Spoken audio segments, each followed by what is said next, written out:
अस्सलाम वालेकुम, कैसे हैं आप सब लोग। उम्मीद है ठीक ठाक होंगे। जो मैंने अपनी ईद सीरीज़ शुरू की है, मतलब ईद की डिशेज़ जो मैं बनाती जा रही हूँ वो आजमाई हुई रेसिपियाँ, मतलब मैंने बारहा ये ट्राई की। जितनी भी मैं मतलब यूट्यूब पे जो भी रेसिपी मैं सर्च करती थी, 2-3 ट्राई करती थी। फिर उसके बाद जो भी मुझे ऑथेंटिक लगती थी, अच्छी लगती थी कि हाँ वाकई इस चीज़ से जो टेस्ट है वो डेवलप हो रहा है या अच्छी बनी है, तो वो वाली जो तरकीब है चीज़ बनाने की वो मैं आप लोगों के साथ शेयर कर रही हूँ। तो आज मैं बनाने लगी हूँ पुलाव, मटन पुलाव। इसके लिए सबसे पहले मैंने उसकी यखनी तैयार करनी है, जिसका ये सामान मैं आपके साथ शेयर करती हूँ।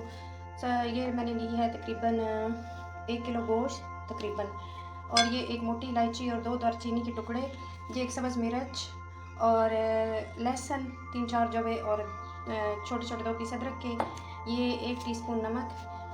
ये अब यखनी के लिए ये अब चीज़ें मैं साइड करती हूँ, साइड पे रख के ये मैं सबसे पहले अपना गोश्त जो है मटन का जो मैंने लिया वो इसमें डालूँगी। ये मैंने 1-2 जो भी मतलब चीज़ बनाऊँ, ये चर्बी की 1 आध बोटी इसलिए डाली है कि इसके यखनी में टेस्ट भी आएगा और बहुत नरम और मुलायम चावल बनेंगे। ये सारी चीज़ें मैं इसमें डाल दूँगी। ये अब नमक जाएगा इसमें, और ऊपर से 2 लीटर तकरीबन पानी। 1 किलो चावल की मैं आपको रेसिपी बता रही हूँ। तो तकरीबन 2 लीटर पानी था मेरे पास।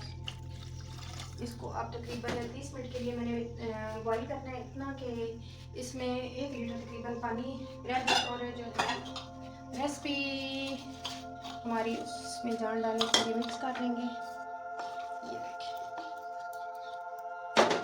इसको ढक देंगे और इसको फ्लेम ऑन कर देंगे।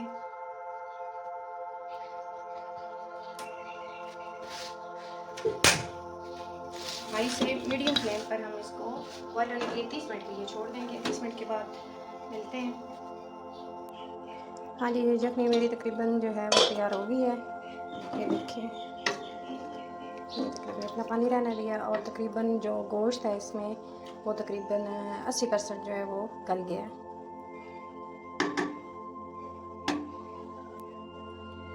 अब ये मैंने लिए तकरीबन 2 प्याज लिए हैं, इनको मैंने चॉप किया है। ये घी लिया है, अदरक लहसुन का पेस्ट, और ये 3 टमाटर है उनका पेस्ट बनाया है। और ये बिरयानी मसाला है, ये 1 टेबल स्पून तकरीबन मैं यूज़ करूँगी। ये घी मैंने इसमें डाला है, ये तकरीबन गर्म हो गया। अब मैं इसमें डालूँगी प्याज और इनको गोल्डन ब्राउन जो है होने तक जो है मैं इनको फ्राई करूँगी। ये देखिए, कितना फ्राई करना है कि ये गोल्डन ब्राउन हो जाए, यानी अच्छी तरह अब प्याज को मैं फ्राई करूँगी। ये देखिए प्याज ब्राउन हो गए। अब इसमें डाल दूँगी गोश्त। ये मैंने जो गोश्त था वो उसकी यखनी को अलग कर लिया था, गोश्त को अलग। अब साथ में डालूँगी अदरक और लहसुन का पेस्ट।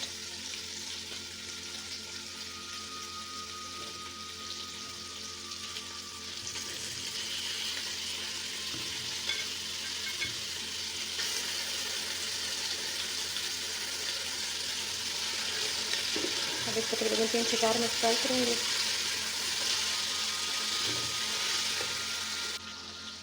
इसको मैं मीडियम फ्लेम पे जो है फ्राई कर रही हूँ, लहसुन और अदरक का पेस्ट डालकर। 2 से 3 मिनट मैंने इसको फ्राई किया है। अब मैं इसमें डालूँगी टमाटर का जो मैंने पेस्ट बनाया था, और 2 सब्ज़ मिर्चें इनको दरमियान से काट लिया, और ये डालूँगी बिरयानी मसाला 1 टेबल स्पून भर के जो मैंने थी।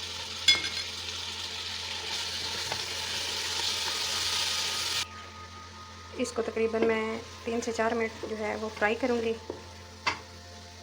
ये थोड़ा थोड़ा पानी डाल के, यखनी का जो पानी है वो थोड़ा थोड़ा पानी जो है वो डाल के मैं इसको फ्राई करूँगी 3 से 4 मिनट। ये देखिए अच्छी तरह फ्राई हो गया। अब मैं इसमें डालूँगी यखनी। जितने चावल थे उससे डबल, या आप तकरीबन 1 फुल और 1 आधा डाल सकते हैं, पैमाइश करके आपने डालना है। मैंने ये डबल ऐड किया है। अब इसको 2 से 3 बॉयल आने तक पकने के लिए छोड़ देंगे। नमक यहाँ पे आके टेस्ट करते हैं, क्योंकि यखनी में भी डाला था और फिर इस हिसाब से अब नमक हम डाल लेंगे। कम लग रहा है जो कि 1 चम्मच में तकरीबन नमक ही डाल दूँगी और इसको ढक्कन लगाते हैं। ये देखिए पानी को बॉयल आना स्टार्ट हो गया। अब मैं इसमें थोड़ा सा साबुत ज़ीरा, काली मिर्चें और 2 लौंग ये डाल दूँगी। मज़ीद तकरीबन 1 मिनट बॉयल आने दूँगी ताकि जो साबुत ज़ीरा वगैरह मैंने डाला है उसका जो टेस्ट है वो आ जाए।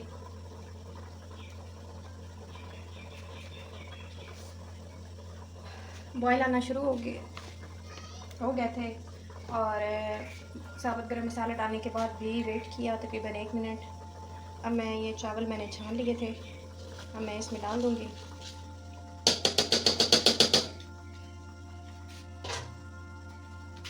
और चमचा हिलाएंगे।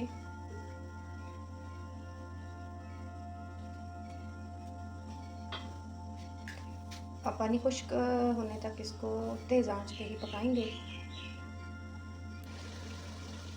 ये देखिए पानी तकरीबन खुश्क हो गया है, थोड़ा थोड़ा इसमें ग्रेवी है। अब हम ऐसे करते हैं, फ्लेम को लो कर देते हैं और ये 3-4 सब्ज़ मिर्चें देखिए ऊपर और ये इसको दम पे लगा देती हूँ। तकरीबन 4 से 5 मिनट के लिए हम इसको दम देंगे। इसको मैं बंद कर देती हूँ। अब तकरीबन 3 से 4 मिनट इसको बिल्कुल लो फ्लेम पे हम इसको दम देंगे। फिर जब देखते हैं कैसे बने हैं फिर। हाँ जी चलें, चावल तो दम अपना खोल के हम चेक करते हैं किस तरह बने। वाह,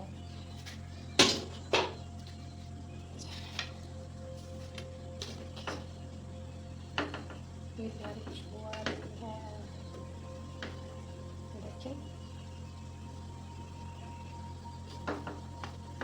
ये हम इसको डिश आउट करेंगे, प्लेट में डालेंगे और मज़े ले लेके खाएं, सबको दें और दुआ में याद रखें। अगली रेसिपी के लिए इंशाल्लाह दोबारा हाज़िर होंगे। तब तक अल्लाह हाफ़िज़, फ़ी अमानिल्लाह। मेरे चैनल को लाइक कर दें, शेयर कर दें, सब्सक्राइब कर दें। तब तक के लिए बाय बाय।